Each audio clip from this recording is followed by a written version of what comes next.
And Are we live? not yet. It's showing that meeting is now streaming live on Facebook. Yeah, okay. Now we are live. We are live. Hello and welcome everyone to another edition of IAP webinars. Before we start, a few words about IAP. Indian Alliance Paris is a collective of students, researchers, and professionals in Paris interested in the socio-political landscape of India. If you would like to know more about us, follow us on Twitter at Paris_Alliance and like our page on Facebook. If you want to see previous editions of our webinars, go to our YouTube channel.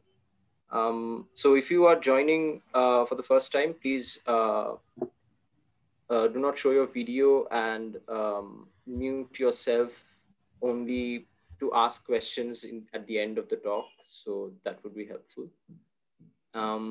Now I would like to introduce today's presenter, Dr. Kalpana Wilson.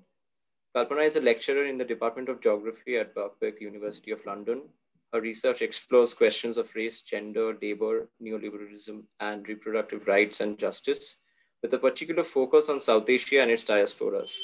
She did a PhD in political economy from SOAS, University of London, and had previously taught at the London School of Economics and at SOAS. She is the author of Race, Racism, and Development, Interrogating History, Discourse, and Practice, and has published widely on race, gender, international development, women's agency, and rural labor movements. She will be speaking on challenging neoliberal empowerment and patriarchal Hindutva, women and rural labor struggles in India. Over to you, Kalpana. Thanks very much, Abhishek. And it's great to be part of this really exciting series. Just to add also that I'm a member of the South Asia Solidarity Group, which is a UK-based organization. So I'm going to get straight into it. I'm sure you're aware right now that India is currently seeing a massive movement in opposition to the three farm bills which have been proposed by the Modi government in India. Now, this time last year, if you remember, we were seeing the equal citizenship protests, at the heart of which was the protests, the sit-ins led by Muslim women who peacefully occupied Shaheen Bagh and other sites across the country, protesting against the laws which sought to exclude Muslims essentially from citizenship. And human rights groups, both in India as well as internationally, identified these laws as a prelude to ethnic cleansing. Now, the women who were protesting at Shaheen Bagh had to face continuous claims that they were being manipulated or even that they were being paid to protest by outside activists who were conspiring against the government. And they had to continually kind of demonstrate that this was in fact very far from being the case. And now this year in 2021, it's the farmers and rural workers from Punjab, Haryana, UP, and many other states who are waging a sustained sit-in protest at the Delhi borders. And as you probably know, they're protesting against laws which will essentially open up India's agriculture to corporate agribusiness. And these laws will potentially destroy not only their own livelihoods, but also India's self-sufficiency in food. Now, although these protests are not led by women, women are participating in large numbers. And just in the past few days, we've seen the Supreme Court of India make a ruling which many observers see as fitting in with the aims of the government by trying to end the protests. And as part of that, the Chief Justice of India claimed that women and elderly people were being, as he put it, kept in the protests, and he called for them to be kept away from the protests. And this, I think, really exemplifies the patriarchal approach of the Indian state, which either makes women's protests invisible or denies women's agency to take initiatives and to lead resistance to oppressive policies and structures of power. And the Chief Justice of India's comments about women being kept in the protests is seeing a huge response. And in fact, Monday, which is the 18th of January, is going to be celebrated across the country and at the Delhi borders as Women Farmers' Day. So keep a lookout for that.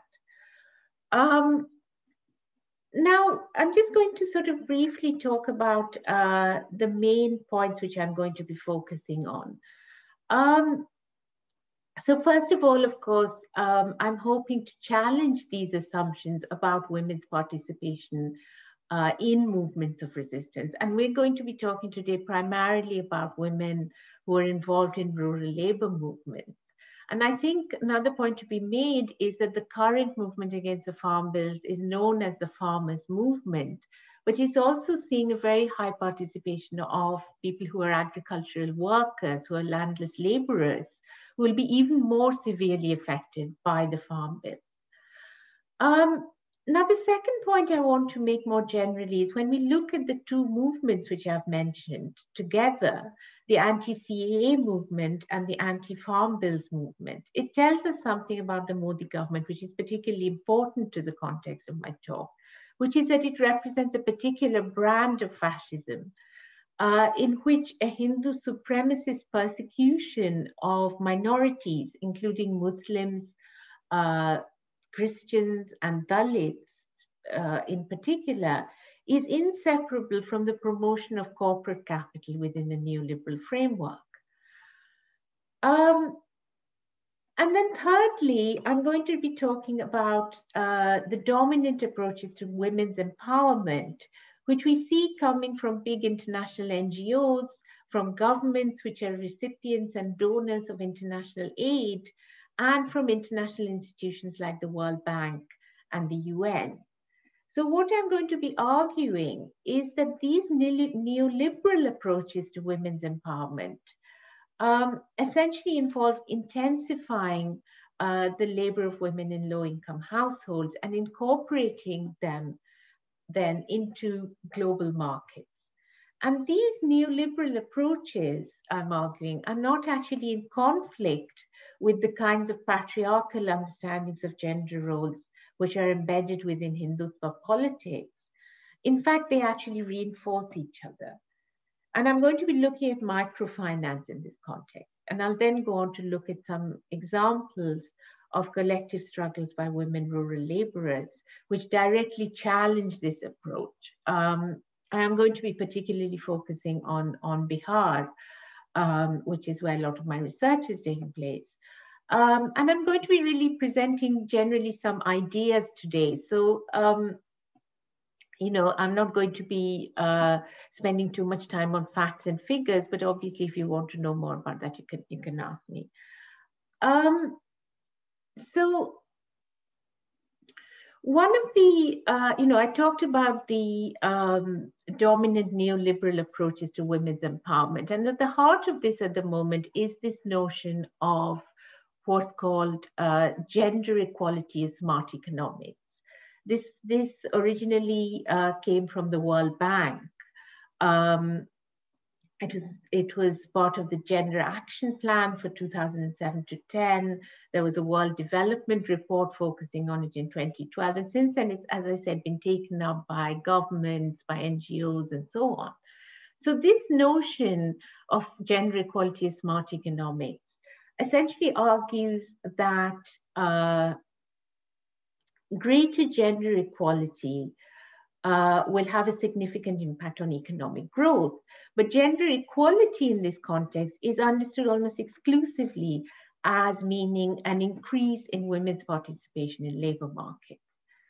So this very much fits in with what are the needs of capital in a neoliberal global economy in two ways which I think are interlinked. The first is that under neoliberalism, we've seen basically women being compelled to step in and kind of provide a safety net to make sure that their households survive in the context of massive reduction in state spending, in the massive cutting of social services and things like health, education, sanitation, and so on. Women have been then compelled to kind of step in and replace that with their own labor. And they're also, of course, taking on a whole range of new income generating activities in order to try and compensate for the massive loss of employment in the formal sector, which particularly affects men. And on the other hand, you've got women being seen as what the corporates and things like the World Bank like to call an untapped resource. So drawing women into the labor force is seen as a very key strategy for continuing and expanding profits of global capital in this phase. Now, as we see, these processes, rather than involving the lifting of gendered constraints which women face on their time, on their mobility, rather than questioning the unequal division of household labor, these processes actually depend on these constraints and these norms for their perpetuation. And this is something which I'm going to explain a bit more. So now microfinance, which I'm sure you're familiar with, really epitomizes this approach. It claims to address both poverty and gender inequality by empowering women borrowers. And if we look at this sector in India, what we're seeing at the moment is growing financialization of the sector as banks and corporates move into the field increasingly rapidly. So as a result, poor women who are being offered loans are integrated ever deeper into global circuits of capital. Now, microfinance is very much based around the notion of individual entrepreneurship. So in a sense, it's about the possibility of individuals somehow moving up the existing hierarchies rather than challenging or dismantling them. And on a practical level, a lot of studies, both in India and in Bangladesh, where microfinance initiatives started, have shown how while microfinance is organized in terms of group lending very often, it actually undermines solidarities between women from poor households because it requires them to police each other and to be responsible for each other's repayment of loans. And of course, microfinance is characterized by very, very high interest rates. So within microfinance approaches, the idea that women will use loans to take on new income generating activities doesn't go alongside any questioning of the gender division of labor, within which women do the vast majority of domestic work. So it's not that women are expected to have more time to do these new activities because they'll be doing less housework. On the contrary, women in poor households are assumed to have infinite time and energy for more income generating activities. And this idea has really become almost common sense across the whole range of arenas.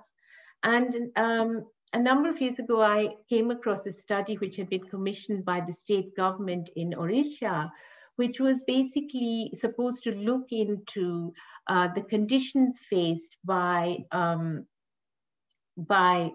agricultural laborer women in the state.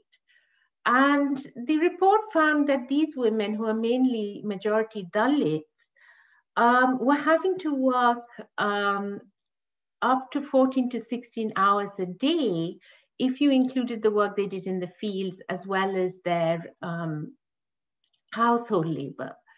And it was even higher in the peak season when more work out in the fields was available.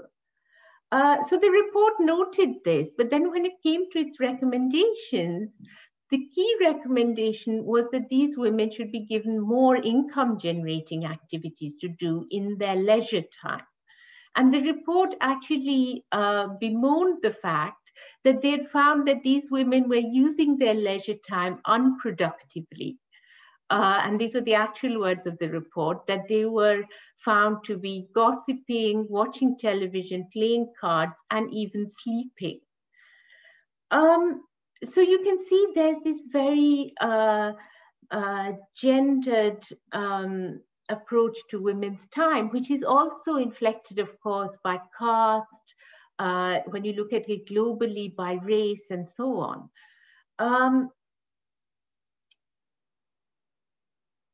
Now, there are also similarly not only constraints on women's time, but also constraints on women's mobility and their ability to access public space, and the kind of surveillance which women experience when they do go into public spaces, right? Now, these are also continuously instrumentalized and made use of by microfinance schemes. For example, Lamia Karim, writing about Bangladesh, noted that those women who default on loans are publicly shamed by other members of the group with the approval of the NGOs. And so she suggests that the collateral that the NGOs extract from the poor is the Bangladeshi rural woman's honor and shame.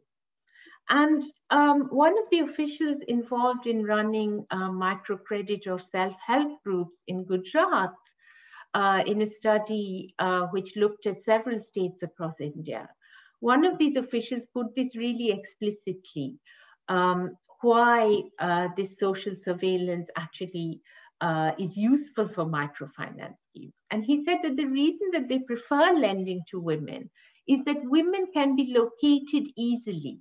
They cannot run away leaving their homes. So basically, they can't default easily. They can be persuaded to repay more easily as they feel shame more quickly and consider non-repayment a matter of family honor. So, of course, under the BJP government, surveillance is not only taking place, surveillance of women's movements, of women's entry into public space, is not only taking place at the social level, but also is increasingly institutionalized at the level of the state. And you may have seen just this week that the Madhya Pradesh BJP Chief Minister Shivraj Chauhan announced on 11 January that a system will be put in place where a woman moving out of her home for work, so a woman going to work, would have to register herself at the police station and she will be tracked for her safety. And this was supposed to be a response to growing violence against women.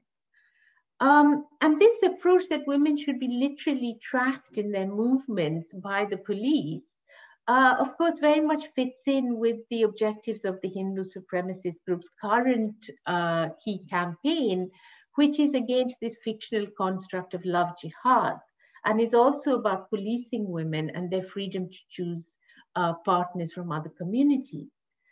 And in fact, yesterday, many women activists were arrested in Delhi for protesting against this statement by the chief minister.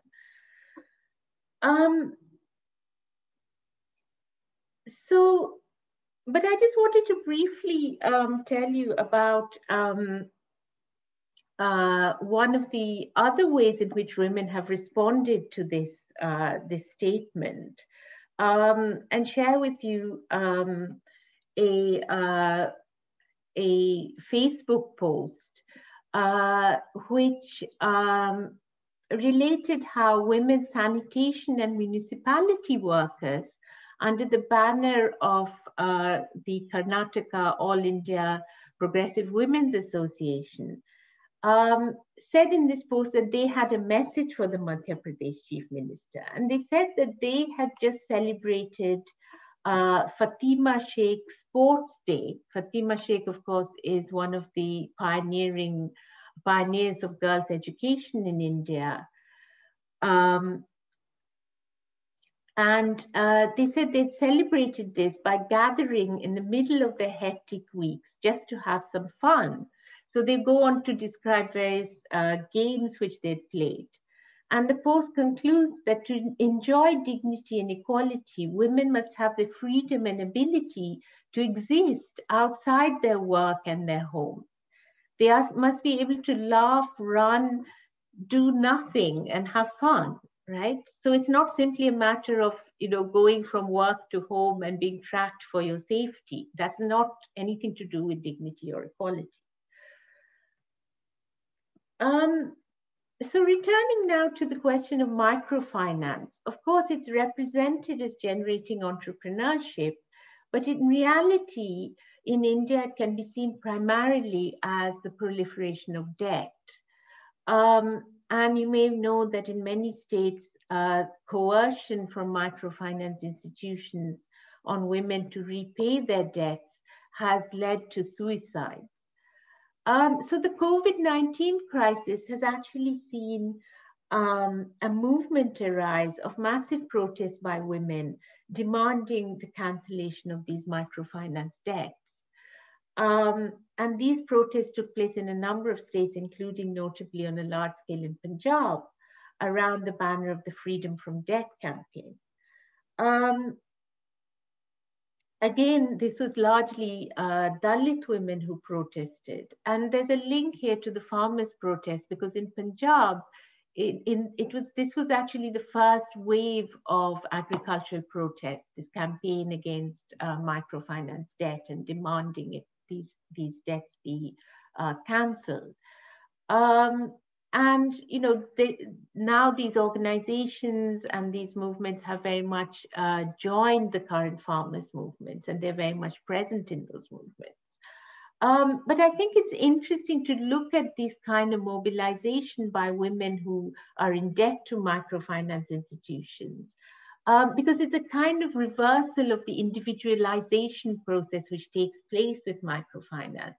And instead the building of a collective protest movement. And women in India have, of course, historically been at the forefront of rural labor movements in general. You may have heard of the Debhaga movement in the 40s. I'm not going to talk about all of that now, but there is a long history which people should know about. But I would just want to talk briefly about my own work, which has been on the very sustained agricultural laborers movement, which has been going on in Bihar over the last several decades. And I've been looking at it over 20 plus years. And I'd suggest that within this movement, the kind of unequal gender relations I've been talking about are challenged rather than being instrumentalized. Now, in this movement, largely Dalit women agricultural laborers have been at the forefront of a movement led by a revolutionary left party, the CPIML. And the key areas around which they have organized have been questions of land redistribution. It's a space of it's a region of tremendously unequal distribution of land. They've organized for living wages as agricultural wage laborers. And equally importantly, they have fought for an end to caste, class, and gender-based violence by powerful landowning groups. And in fact, some of the most intense struggles have been against powerful landowners who are also notorious rapists and who use gender-based violence in order to try to suppress and control the poor. So collective engagement in these struggles has also led to women challenging, in particular, the gender division of labor and the kind of unequal gendered access and rights to time and to public spaces, which I've been talking about.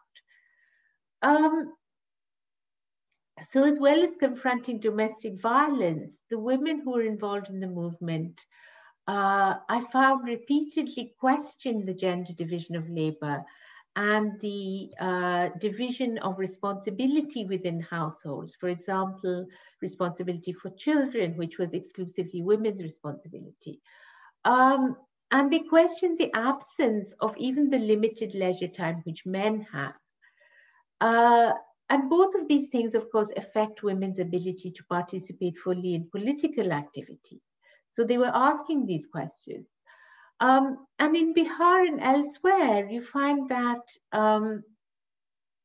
women activists at the village level, particularly younger women who have young children, who traveled widely in the state, addressed public gatherings, assertively confronted officials and other powerful figures, and on occasion spent several nights away from home, were constantly challenging dominant notions of what it means to be a good woman.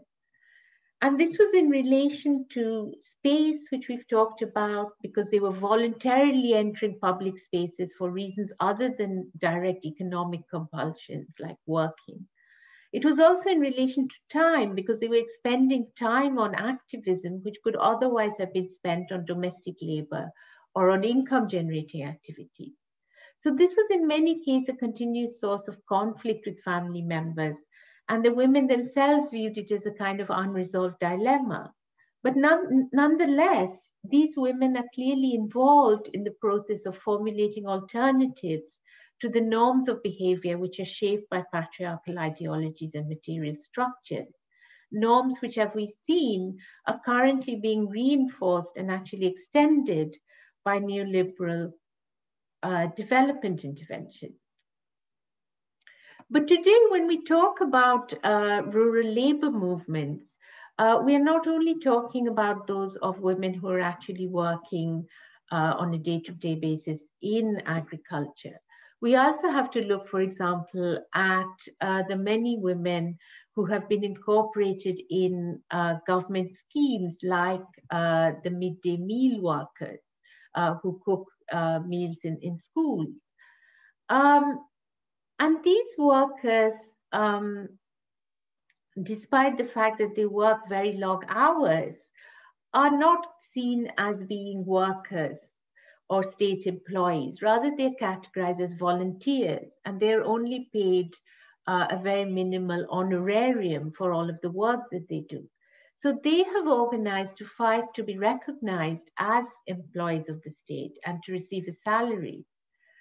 And in doing this, they're really challenging the particular form of exploitation they face, which draws on very gendered ideas of women as always being altruistic, as being having this natural affinity for caring, and also of not having to provide for their families. Although, in fact, in many cases, these midday meal workers are the main earners or the only earners in their household.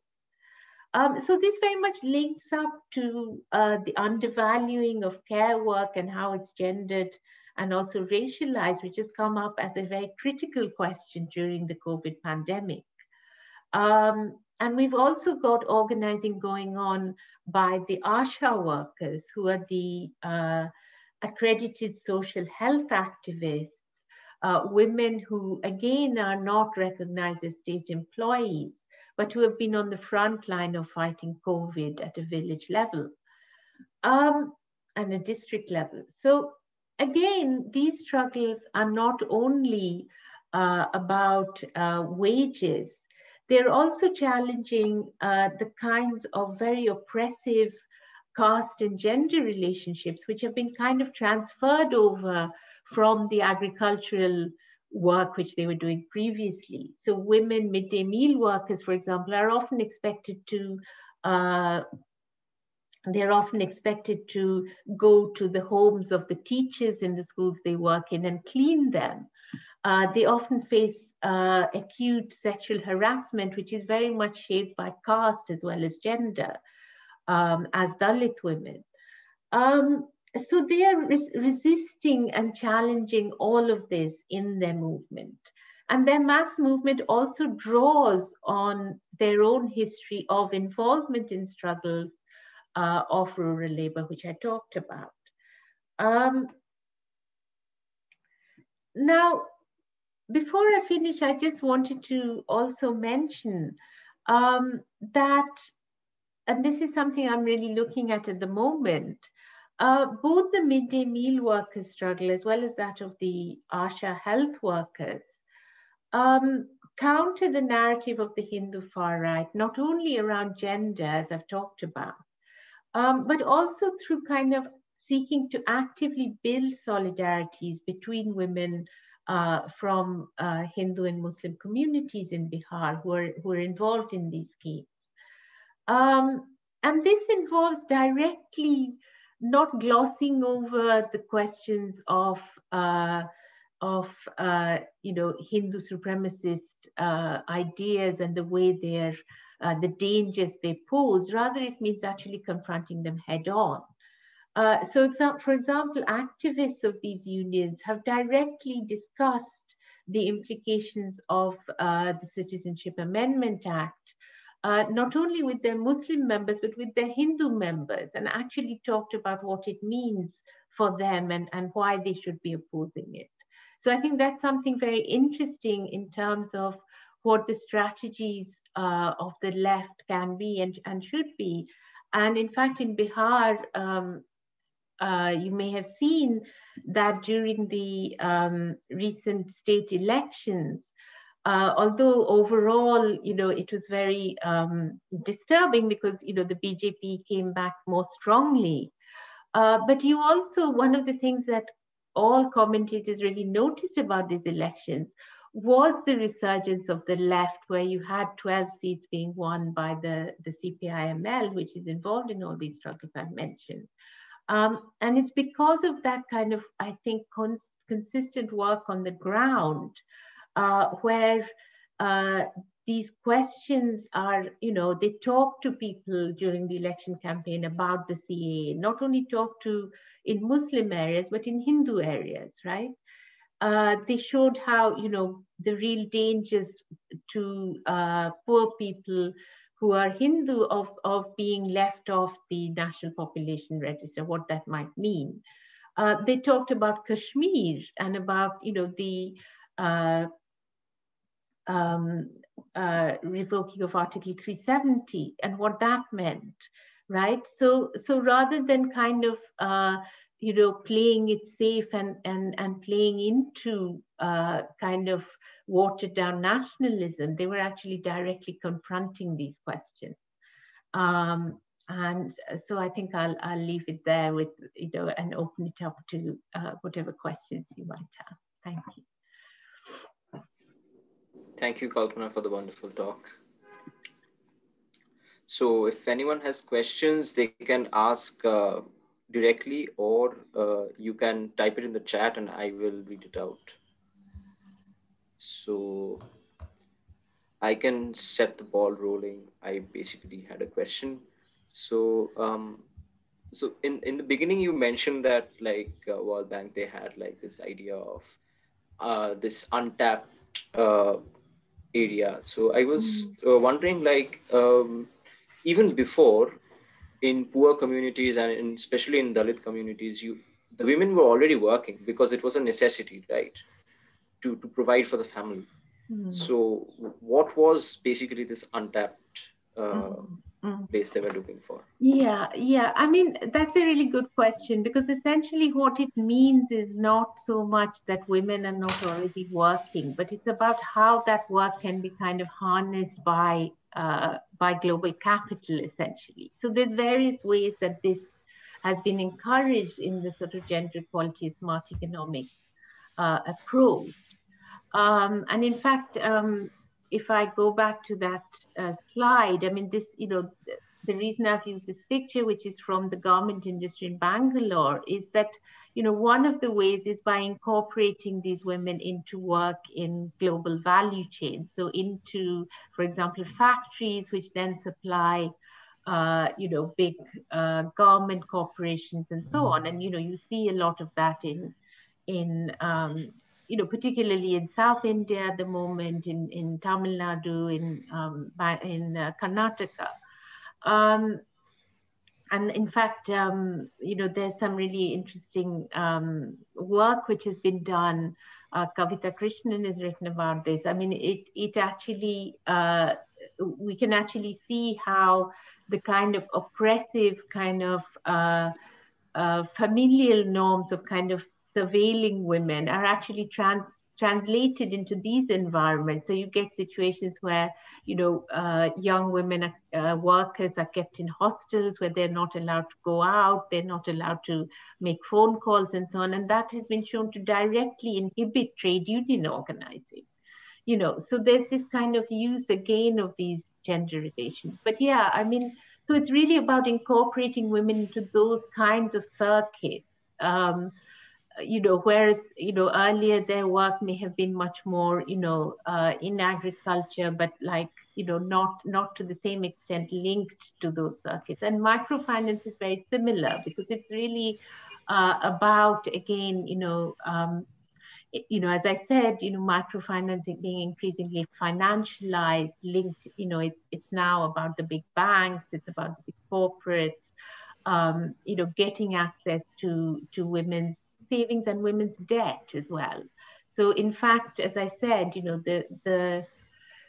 the role of microfinance is primarily about the generation of debt. And I think these are some of the ways in which there's been a change. But you're absolutely right. It's not that, women were just, particularly women in low income households were not only working within the home, but they're being kind of incorporated much more into much wider structures. So does the new labor codes facilitate this channel to global capitalism in some way?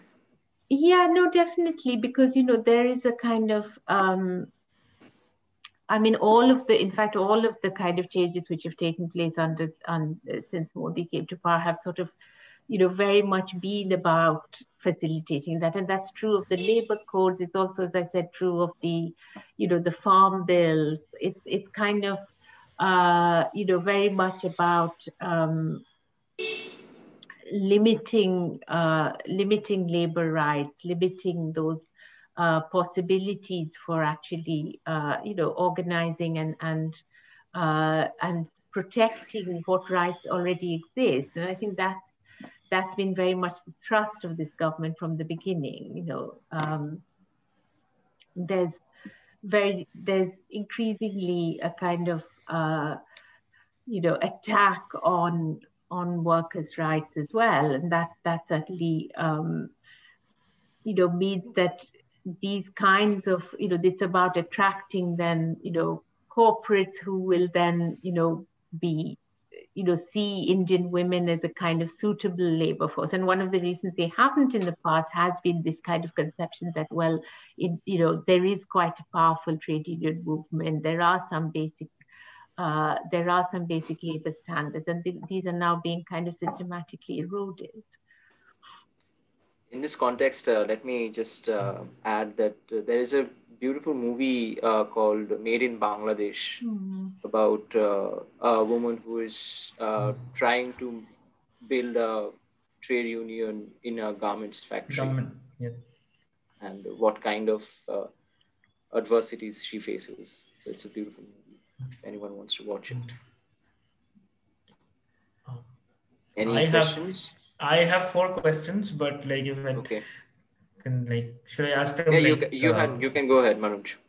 Okay, let me ask them one by one. So the first one was so mentioned that this push for this gender equality and smart economics comes around 2007-10 from the World Bank. So is it related to the crisis before that? Like they were trying to gather surplus labor into global capitalism? Is it somehow related to that? That's my first question. Okay.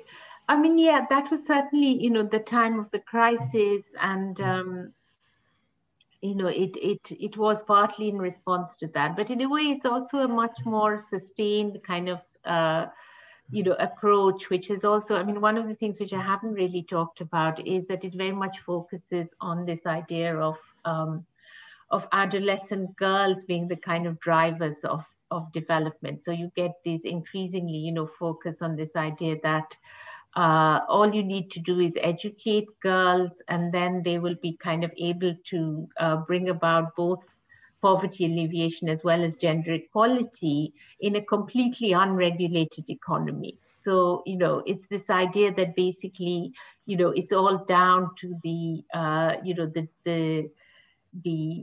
kind of agency of these young women. And so in a way that has, it has this very kind of celebratory kind of discourse around it. But in fact, it's kind of masking the fact that there's a complete kind of undermining and eroding of any kinds of rights in the context of the market. So so yeah, in a way it's been ongoing. It did kind of come into being, you're right, partly during the crisis, but it's been a kind of ongoing since then. And in a way it was already kind of it really began in the 1990s, when the first wave of globally of structural adjustment policies and so on, it became very clear the kinds of acute poverty which these had generated. So then there was a kind of shifting in the discourse, like how can we address poverty while still maintaining the neoliberal model?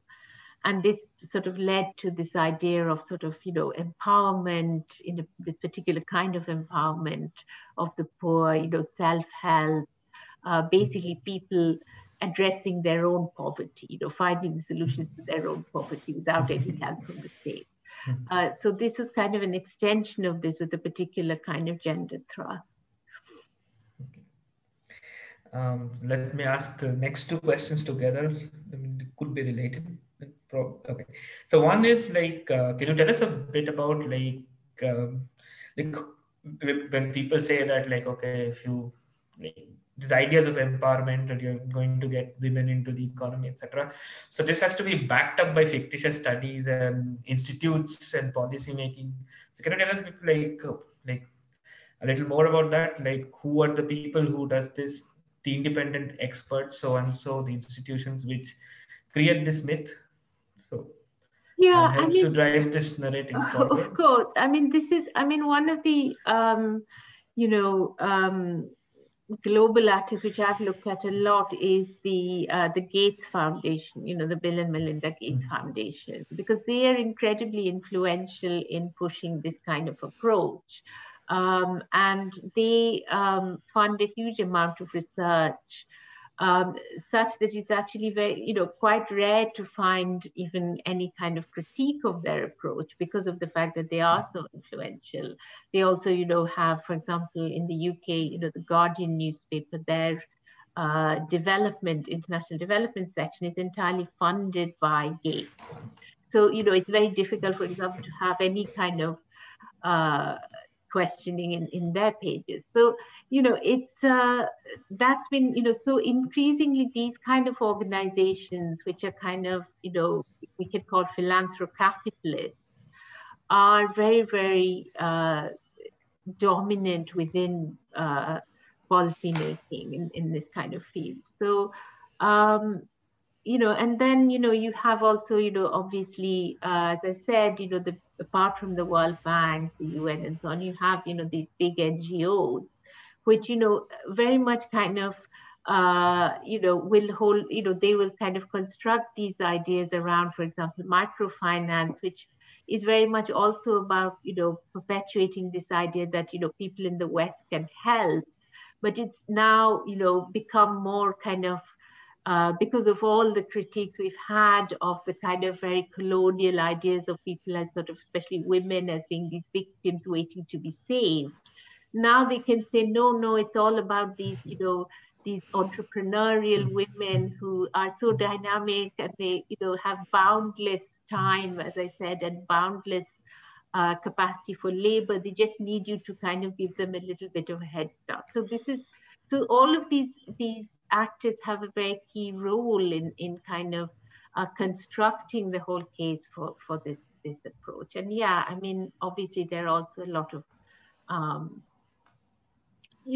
their academics, their institutions, and so on. But I mean, primarily, I think it's happening at a global level, and that's what we have to realize. And you had one more question. Or did you have two? Sorry. I have two more questions, but if anybody else wants to ask, that, then I can go ahead after that. If anybody else wants to ask. No, Manoj, go ahead. Okay.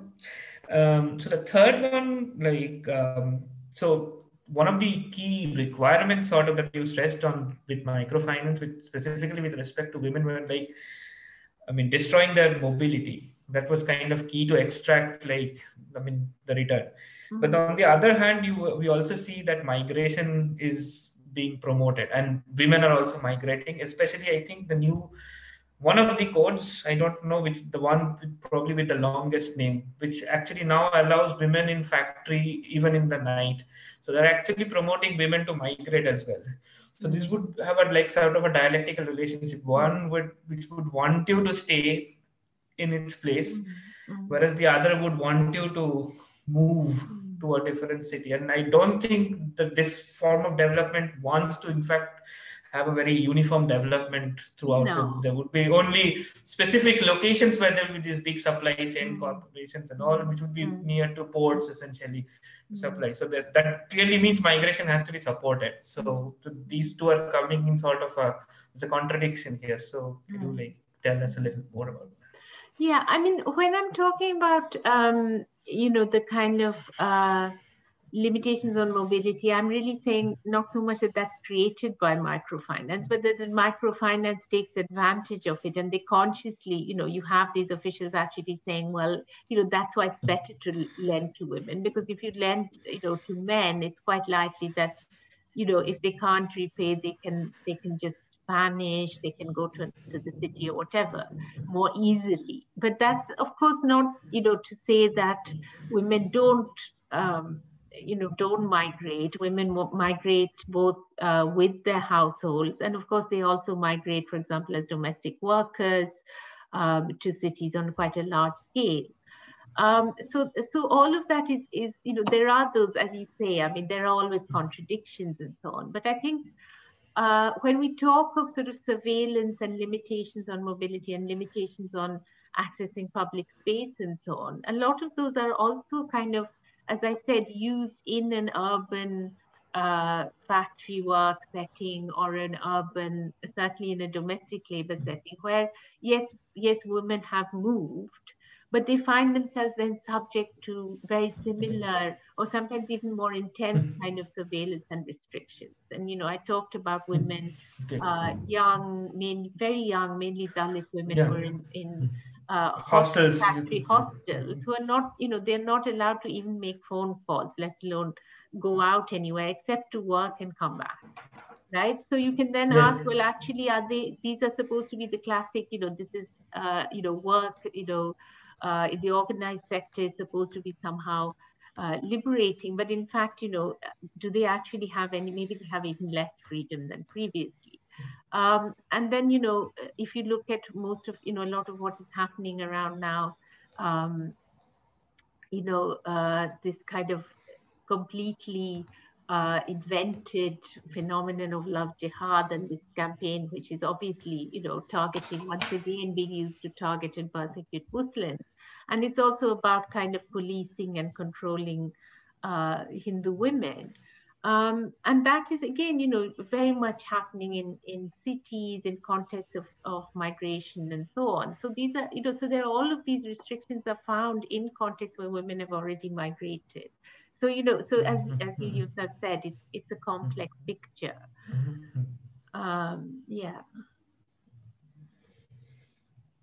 The final question was a short one. So basically, it's like you was talking about the midday meal workers and who are kind of registered as volunteers, and so not really as people who are doing the work as state employees. And how does this specific change affect them with respect to the new labor codes? There would definitely be differences to wages and I mean, I think, as for, to be honest, this is not something I've looked at because, the struggle of the midday meal workers is very much around being, being recognized and as workers. That becomes so that, their labor is being extracted not even within the framework of labor legislation because they don't come under it, because they're actually like being they are volunteers. So in theory, they're only being kind of offered this honorarium just as a kind of thank you for all this voluntary labor which they're doing, right? So they are, and even that is in fact very, is often not paid on time. So very often they have to protest just even to get that, right? And very often when they do that, then they are replaced by other workers and so on. So all of that is going on. So those are, so in a way, this is, a matter where, even recognition as labor is something which women are having to fight for. But in the process, um, they've also raised all of these other questions, and it's become a very dynamic and powerful movement. And it raises also, as I said, it links into all of those international questions around, um, around the valuing of care work, around how that's gendered and so on, which really come to the fore during COVID-19. So yeah, I mean, these are, this is again a sort of an arena in which, there are all these things which kind of in a way are beyond the kind of very rigid conceptualization of the relationship between labor and capital. You have to look at, caste, you have to look at gender, you have to look at the fact that, these are women who, before these schemes existed, would have been mainly agricultural labor. And those who, because their work is managed by head teachers, and those people also are kind of, from particular landed families and so on, and they see these workers in the same way as they would earlier have seen the agricultural laborers. So there's all of that going on in this context. I have a question from Tinni. I think there are two questions from Tinni. What past events and policies would you consider to be precursors of such programs that limit women's participation in the economic system? And I'll, after you answer, I'll probably ask the next question so that you remember. Right. So I'm not sure if I fully understand. I mean, the which policies are the precursors of? Sorry, could you just repeat it, or maybe they could? Yeah. So, what kind of past events has been a precursor to programs that limit women's participation in the economic system? Right. I mean, I suppose it's interesting because, I mean, when you say limit women's participation in the economic system, I mean, in a way, like women are at the heart of the economic system and always have been at one level. I mean, women's, domestic labor, even if women are not kind of earning outside the home, all of the work which they do in the home as reproductive labor, we can understand it as reproducing labor power. So it's absolutely essential. Without that work, nothing would continue. So in a sense, women have, always been, and as people have mentioned, and it's very true that for a whole section of women, working class and working people, women have always also worked outside the home of necessity. So in a sense, that is there. But it's true, of course, that in India, formal labor force participation is still quite low compared to, for example, other South Asian countries like Bangladesh. And there are a number of reasons why, which have been looked at, is that why in this period of neoliberal reforms, why it hasn't increased more. One is that the neoliberal reforms themselves, the sort of cutting of services and so on, has really increased women's reproductive work. There's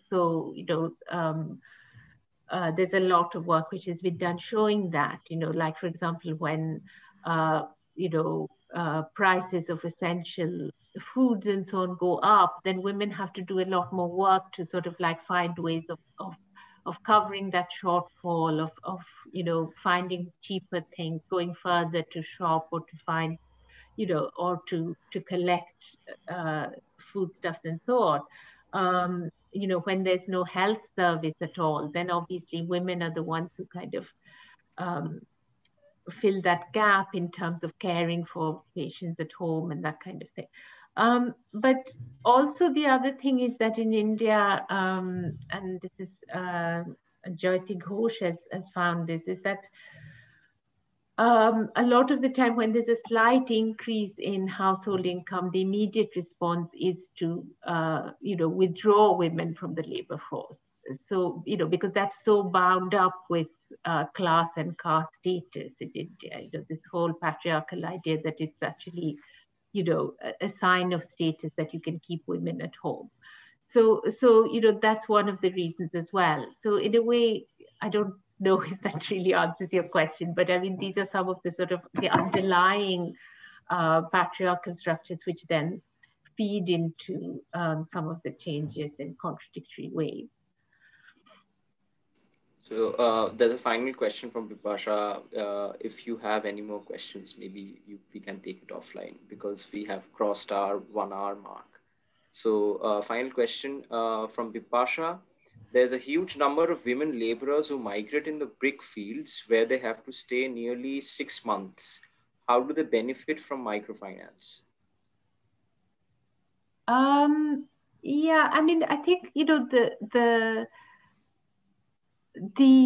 I wouldn't say that they do benefit from microfinance. I'm not sure, that we can assume that they do. I mean, I think, for example, if you look at women who are migrating to the brick kilns, usually in family groups. I mean, the only thing which has really made a difference to them, although it may sound simplistic, I think has been where there have been unions involved, where there have been, attempts to organize, and where they have been able to, demand some basic things like basic, pay, where women, very often are, kind of have been, are almost, they're almost like indentured labor in those brick kilns. So, actually freeing those workers, actually kind of, confronting the contractors and those higher up in that chain. Those are the things which have really made a difference. And I don't think, as I said, you have a situation in many areas where microfinance institutions are kind of almost competing to offer loans to women, and those loans are essentially used for not for setting up small businesses at all. Women are having to use them to meet basic consumption needs for the household, and they then find themselves being harassed to repay at very high interest rates. So I wouldn't say that those women who are usually from very, very poor households who work in brick kilns are particularly benefiting from microfinance. I think it's been a huge problem actually. And this is why you saw these protests this summer of freedom from debt and so on. Yeah. So thank you again, Kalpana, for the wonderful talk, and thank you everyone for listening and participating. So Manoj, you can stop the live stream. Okay, well, thank you very much for inviting me. It's been a really interesting discussion, and good luck with